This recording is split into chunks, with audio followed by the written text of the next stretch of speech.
Welcome to Tea Time on Plus TV Africa, where we discuss and analyze the biggest entertainment stories. My name is Elsie Godwin, and I'm here with Ewa Oluwa Ritu and Ife Oluwa Okoye. What's up, man? It's good. I'm alright. How you doing? Hey, what's up, man? What's good? I'm great. You? Are you trying to act like someone I don't know? Who's someone you don't know? Is that how you speak now? I don't understand. We do fake accent on this table. Whereas real fake. as it I comes. traveled earlier and I'm back. Earlier is where? When is earlier? Today. You travel to where? I would there anymore. Welcome back to Nigeria. All right, let's start with the first story, which is on Paul Okoye, who recounts how he once saved a young Nigerian from police brutality months ago, only to see him on TV as a footballer playing against Barcelona in the Champions League. He advised young Nigerians to use their phones in recording police officers whenever they are being harassed so that they can defend themselves. So. Yeah, so I think that's a good one because I had my fair share of police or fake cops yesterday. Fake cops? Yes, because... How do you know they're fake? Okay, I'll explain the scenario so you guys can piece it together. So I was driving, I was coming out of a junction, and then there was a traffic light, and then a policeman with a gun came and he was like, I should calm down. I was like, okay. They're like, they want to search me. I was like, okay, no problem. No, he said, well, I showed him my ID card. Then I saw one other guy on a bike wearing a short, and he was telling me, search him, because I had my cross bag on and all that. I was like, search him. Like, it was whispering. I was like, mouth, they paying you, talk now. When they search me, can't search. You get? Then the guy came, he said, they want to check my bag. I was like, okay, feel free, check my bag. The guy checked my bag. He saw, what's it called? My paracetamol in it, and he said, what drug is this? And I asked you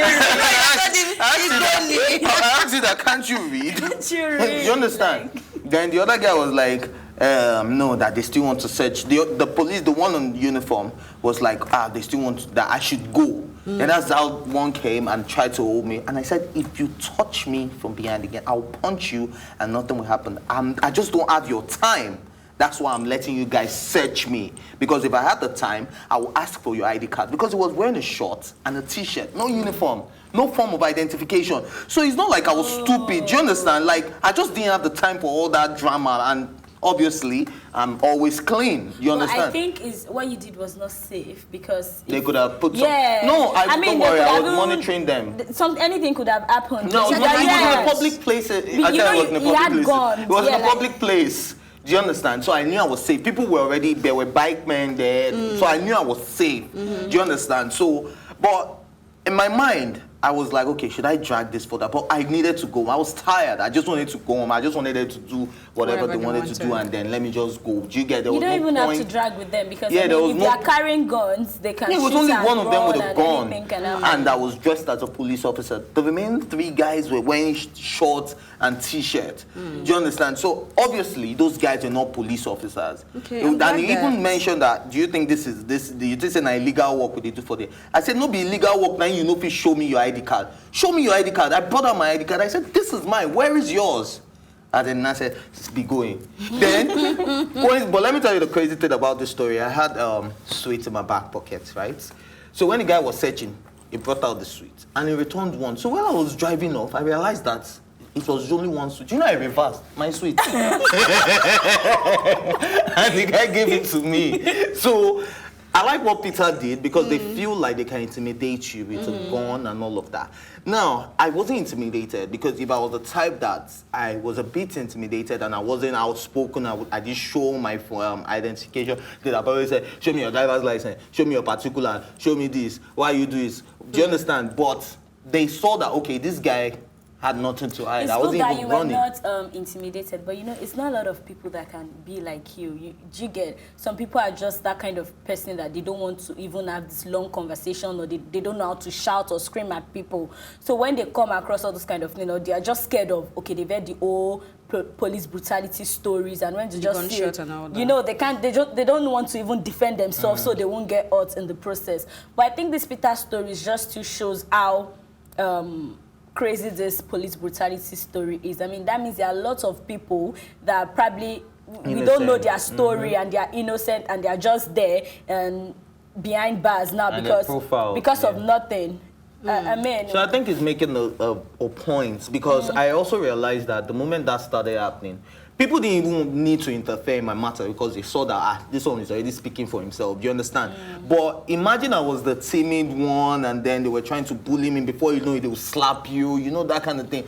And they might not even be real cops. So I think it's good. It's fair enough for you to just be driving past and then you see them harassing somebody. Just take out your phone. Yeah, start which is recording. what I want to emphasize on. That's what Paul Okoye is Yeah, trying but I to think say. we need to be careful. Because if you that they stopped, you might think, oh, maybe I've done something wrong. Sometimes you don't even know all the kind of papers you should have. And you have everything complete, and they will now tell you one paper. And they don't mean what they're saying. So I think the third person, I mean, if 1, 2, 3 people raise their phone up and they know they are doing the right thing, they shouldn't be worried. They should keep doing what they're doing. But once that phone goes up, they'll be agitated. So it is more difficult for the person that was stopped to record than for someone else. So that's what Paul is trying to say. Whether you're driving by or you're walking by and you see the police harassing anybody, just pick out your phone and record. And just imagine the person they helped out being playing for an international football league or football club. You understand? So the fact that the person had dreadlocks doesn't mean you should profile the person. I don't think I was profiled. I just think they were at that junction to make some money last night, and they just met wrong markets, bad markets. Recording when you say policeman, I mean, if you're going to do that, we need to be very careful too. We cannot just act like we don't know the country we're living in. I mean, there are some policemen that are very violent. The moment they see you with your phone, I get what you're saying. But imagine, imagine and this is you stop somewhere way. and 5 to 10 people have gotten this. No, now wait, it's easier if you're doing it broad daylight. But imagine, these people most of the time don't even do all these things in the afternoon. They do it at night. They actually do it in broad daylight. I know, they do it, but you cannot compare it to the way they do it at night. Imagine at night they are stopping you and there's nobody around to record, or you're just passing by and you see police trying to harass somebody and you're trying to record. I mean, it's just you and that person with men that have guns. But I think you need to just, I understand, you can do it, but you have to be very careful. But you also need to know your rights. Like, for instance, the guy was trying to grab my trouser from behind. I'm not a criminal, so why would you want to hold me that way? So if I tell you I'm going to punch you, because that's because you're making a move towards me that is wrong. Do you understand? And I'm telling you that if you do that wrong thing to me, I will do something wrong to you, even if you're a real police officer. Do you understand?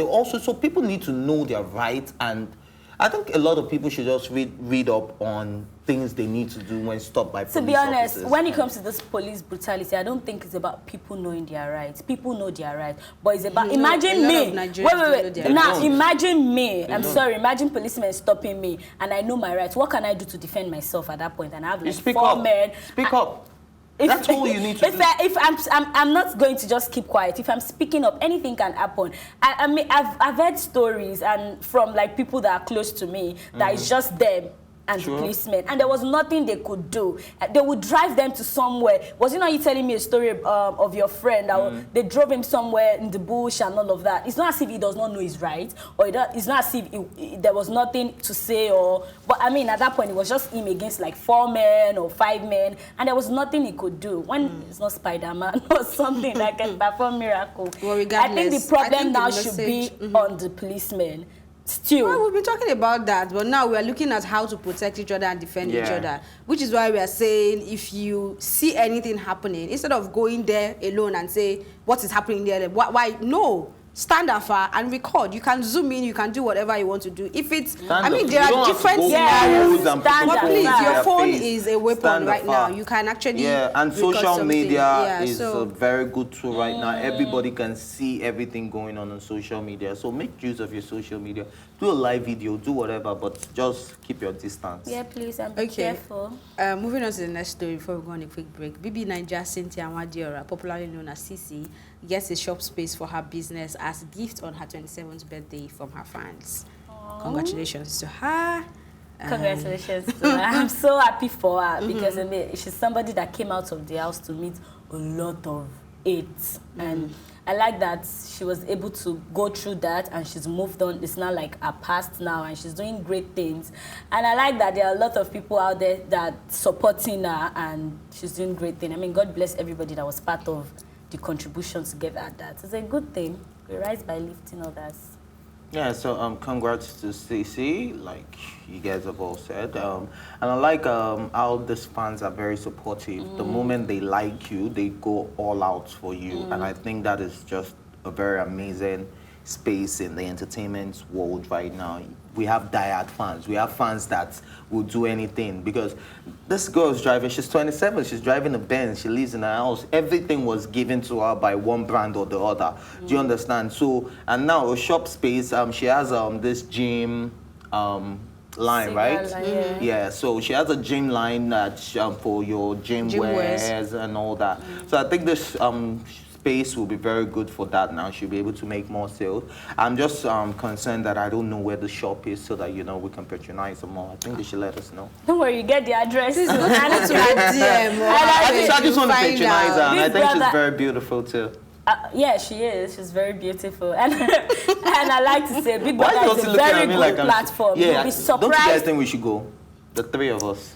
Okay, Fair. moving on to the next story. Kim Kardashian clashes with Kanye West over religious views. The 39-year-old reality star appeared on The Real with Courtney and Chloe. She admitted to having a discussion and fight over Kanye's new spirituality. Kim revealed that Kanye removed televisions from the children's room and even took away North's makeup. She said they have had to compromise. She said, and I quote, "He's going to do things that I don't agree with and I support him, and vice versa." End of quote. Yeah. I think Kanye West started going to deeper life. I mean, Because I don't understand. this came to my mind straight up. I don't understand the issue with the television. Like, why are you taking TV away from I the see kids? that as good parenting anyways, because apart from, let's take religion out of it, there are a lot of parents that would not let their kids have TV You can in monitor their what room. your kids watch now. When You can, but I you mean, can. some people, the way you can, I'm sorry, when we're young, there's this DSTV thing that my father will put a code, and then you can't watch certain program. But at the end of the day, we got a trick on how to take it out and we can see what we want to see. So it's just better. I mean, you can decide to raise your kids in different way. If he is deciding that he does not want TV in his kids' room, I mean, that's okay. I see it as good parenting. If he does not want not to wear makeup, that's okay. Yeah, I'm okay with that as well because parenting. makeup for a 6-year-old is extreme, if you ask me. And for me, I just see it as good parenting. Let's take out the religious part. And talking about Kim and Kanye, I know that it will not be easy for both of them to reach a compromise on a lot of things, especially when we all know that Kim is this open person and she wants to do her things her own way. And now that her man is now a changed person, that's not the man that she married. But because in her words, they have like this understanding, I believe that they will sort themselves. It won't be easy. They will have a lot of discussions. They will have a lot of fights. But if they truly love each other, they would find that spot that both of them can come together and reach a compromise on a lot of things. Well, on the interview, she mentioned the level of compromises that she has to go through, and she said that, I mean, according to how she puts it, that, let's face it, that she has enough of her nudity out there, so maybe it's time for her to really tone down. It's And not she like, even spoke about yeah, the she also age said that it's not like she's she's gonna going be to 40 lose next year. herself, that she's still herself, but she just thinks it's also right and a good time for her to tone down a bit. So I think I love the relationship both of them have, and I just wish them the best. Yeah. And I like the fact that she's preaching that relationship is all about compromising because a lot of women out there do not understand that part, that if you actually love somebody, you have to compromise most of the time, not even sometimes. Do you understand? Like, it doesn't have to suit you, but just to make him happy. And if that person also loves you, he will do exactly the same thing for you. So that's what a relationship is about. It shouldn't be, it's not selfish. It shouldn't be what you want all the time. And I think a lot of people should emulate that, both male and female. And I think that if you're getting into a relationship or marriage with anybody, you need to make sure that you and that person, you're on this certain level of understanding that if any issue in future arise, you people will be able to reach a compromise because you already understand each other and you know that there's a reason why this person is doing this, and that person can explain to you that this is why I'm doing this. So if you're going to be in anything with anybody, make sure you guys understand yourself sometimes love is not just enough. Yeah, other things are involved. Yeah, and I think one of the most important parts of that understanding is knowing that this person you've chosen to spend the rest of your life together have got your best interest at heart. So regardless of what they say, how they feel, you know that you are a priority on their list, you know. So whatever it is, I think they will be fine. And compromise, I mean, they'll be fine. I believe so. On to the next story. Nigerian writer describes Pete Edochie as bad actor. The lady wrote, and I quote, Pete Edochie is a really bad actor. He's been playing the same role his entire life. Acting is not quoting proverbs, but Nigerians live and die for seniority. So the older he gets, the less anybody is able to point this glaring elephant in the room. End of quotes. Okafor. Okay, so to add a little bit of perspective to this conversation, I would love to point out that the phrase she used, that's the expression elephant in the room, is a metaphorical idiom in English for an important or enormous topic.